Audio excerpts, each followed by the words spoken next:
890 कोटी रुपया प्रकल्पाखाला smart meter जबरदस्तीन सुरू केल्ल्यान एल्विस गोम्स हांणी हुस्को उक्तायला. तत्काळपण आनी पारदर्शकतायेच्या उणावाविशीं प्रश्न उपरासायला.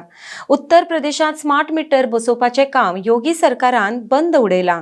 हें गोंय सरकारान यूपी सरकारा कडल्यान शिकून घेवचें आनी स्मार्ट मीटर बसोवपाचें काम बंद उडोवचें म्हूण एल्विस गोम्साची सरकारा कडेन विनंती आसा. RDX Goa bureau report.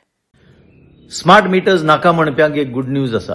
ताजे पयलीं आमी सांगूंक सोदता की स्मार्ट मिटर्स नाका म्हणून जी आमी एका प्रकारची अवेअरनेस लेवल वाडोवपाचो प्रयत्न केल्लो तो बरोचसो सक्सेसफुलय जालो आनी एट द सेम टायम कांय लोकांक ती जागृताय हाडपाचीच ना जाल्यार आमी कांय व्हडलेशें करूंक शकूंक ना. कित्याक तिसवाडी तालुक्या भितर बरेचशे मिटर ताणें बदलून उडयले. DG स्मार्ट जी कंपनी आसा तांचे मनीस येवन ते चेंज करून उडयले आनी गेले बी. पूण आतां हालींच्या काळान रेजिस्टन्स वाडपाक लागली. पूण इतले मजगतीन गुड न्यूज म्हणटा तो हो Uttar Pradesh India's largest state, BJP ruled state, BJPच्या सरकारान CM योगी आदित्यनाथान स्वता हुकूम काडून हे स्मार्ट मिटर्स बसोवपाचें काम बंद केलां आनी they have taken a policy decision to revert to the old postpaid metres.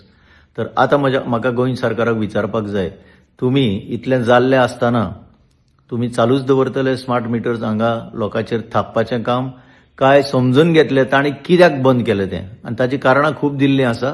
So पयले सुवातेर उत्तर प्रदेश सरकाराक शाबासकी आनी गोंय सरकाराक ताणें शिकून घेवचें उत्तर प्रदेश सरकारा कडेन आनी ह्या स्मार्ट मिटर्स बसोवपाचें काम बंद करचें हीच आमची विनंती.